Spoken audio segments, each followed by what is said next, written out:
I'm John DeSando.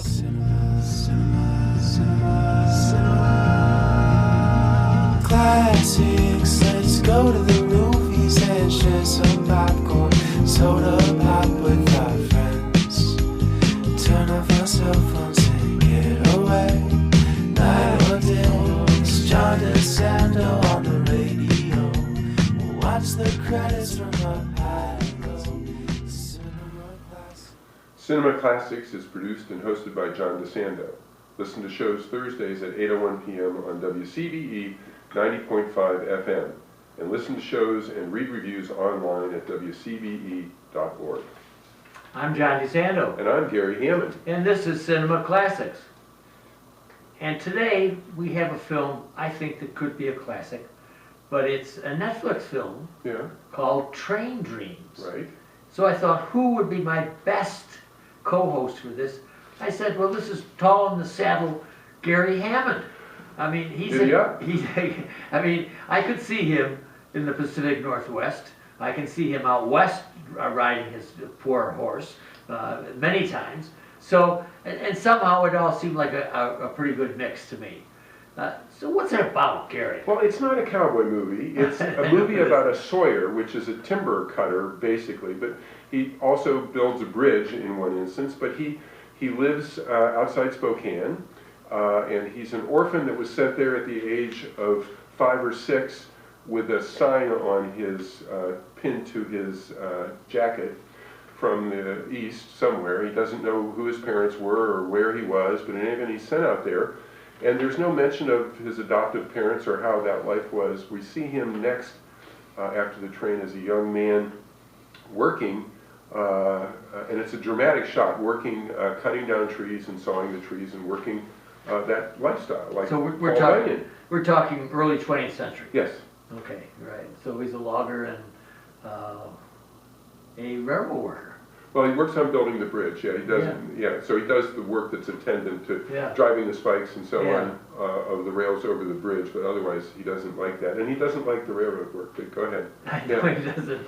But there's some great shots. There are. I mean, movies have figured out a way of showing that transition, and trains sure are the transition point for our civilization. I remember one years ago in which the symbol of change was an apple peeler, and he would sit on the train and doing the apple peeler, and it was truly a marvelous invention. Right. And so you knew then what we were, and it was true. You know, they were showing the profound changes on the simple way.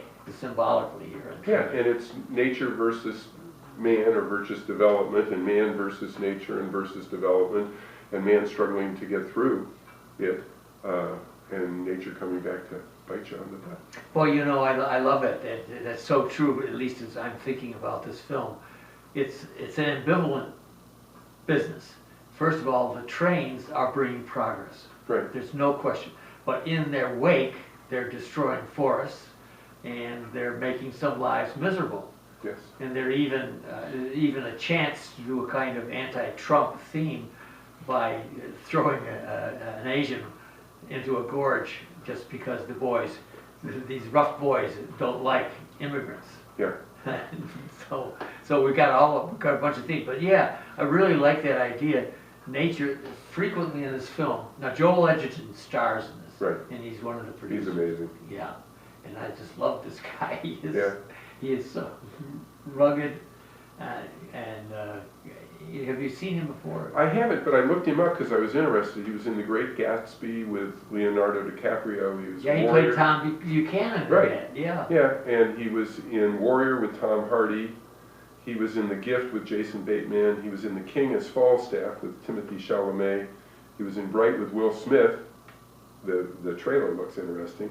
He was in Red Sparrow with Jennifer Lawrence, which I saw, which is even more interesting. Yeah. And then he was in Loving, which I love. He played Mr. Loving in Loving versus Virginia, about the misogyny charge that was filed against them. Very talented. Yes.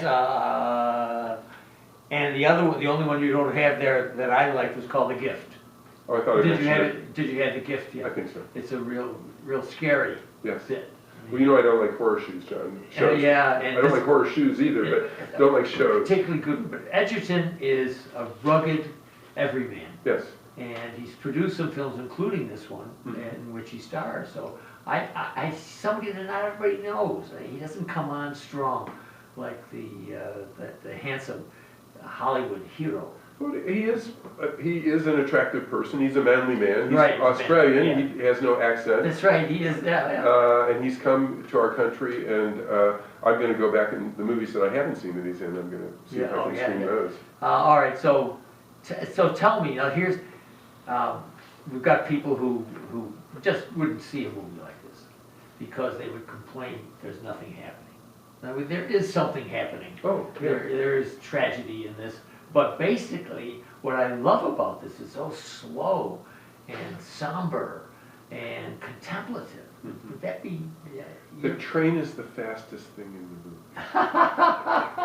Good And point. he does have some horses that he uses later in the movie, after he leaves Sawyer. But it's just, he is somebody that's just going through life and seems, he actually looks bemused in the scenes before he meets Gladys. And he meets Gladys because his adoptive brother, I think it is, takes him to church, and he meets Gladys, and she says hello to him, which is something that women don't do, or do they? But in any event, and that's how the relationship starts. And he starts to come out of his stoic, and he starts to enjoy life. Lucky guy, Yeah. because there's no way if she didn't come up to him. This guy is so introverted.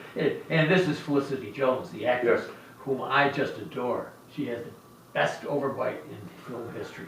She was in The Theory of Everything. Yes. So, I've really found her a very, very, very attractive actress. Mm-hmm. And she's Very here. talented. Yeah, and she comes at a time when he's, what I love about this guy and the way Edgerton does it is that he's not expecting a whole lot from life.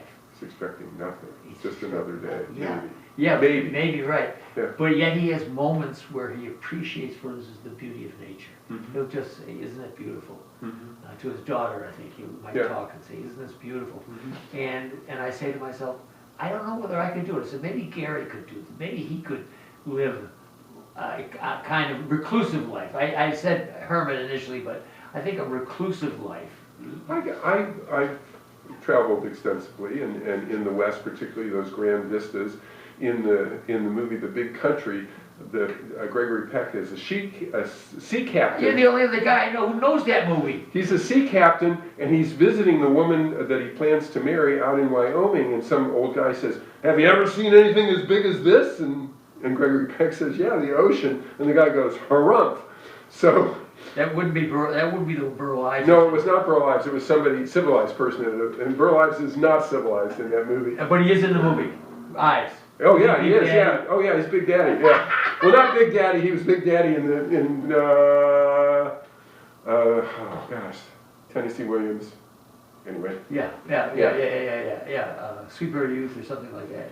Cat on a Hot Tin Roof. Cat on a Hot Tin, probably. Sorry. But anyway, our love for Burl Ives, how they discovered him. Here's a folk singer, and then they put him in something. And Gregory Peck is so magnificent in that movie. But anyway, but we've gotten away from this. So that's horses and shooting, and there's some shooting in this movie, and there's some death, and Robert is his name in the movie, and his life continues to be hard. Yeah, this is based on a novella, Denise Johnson or something. Yeah, Johnson. I've read another book of Johnson's. I forget his first name now, but anyway. Dennis, is there truth to this? Do you think it feels? But it's so well done. He's a fiction writer. He may be inspired, but I don't remember. Yeah. So this is a fictional character, but believe me, the way Edgerton plays him is so real and magnetizing. To me, well, somebody might say there's nothing happening. I'm seeing there's everything happening. This is a human being. This is his. Excuse me. Will Patton is the narrator. Does a great job, and it's as if you're inside of Edgerton's character, Robert Grandeur, inside his head, as the little thoughts he has are profound. They're a human being finding beauty anywhere in the smallest things. And one of the great shots you mentioned was when they start marking out their little cottage. Yeah. And here's where the window's gonna be. Excuse me. Yeah, the door, and he pretends to open it. It's really sweet. And they're playing house. And then they Yeah, right, they that's good. they really make a wonderful life. Yeah, yeah, and you have a daughter, Mm-hmm. and, you know, he's gonna face tragedy, and the family is gonna face tragedy, but up until that point, it's pretty lyrical. Mm-hmm. And one of the other things I like about this is it doesn't overplay the difficulties. No, it's just what you have to do if you're living that way. Yeah, but you could make it a pretty gruesome movie, right? You could, but they did not.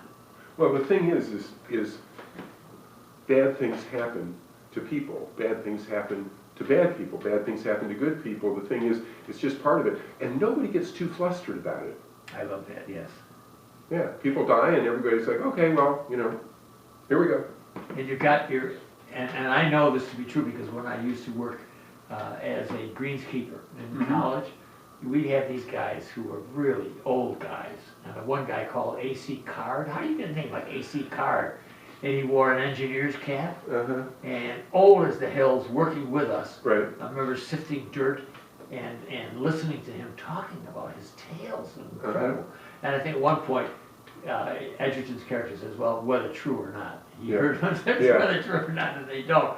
But they do interpret life, Mhm. you know, these guys. Yeah. And you have some real human connections, like the grocer, Mm-hmm.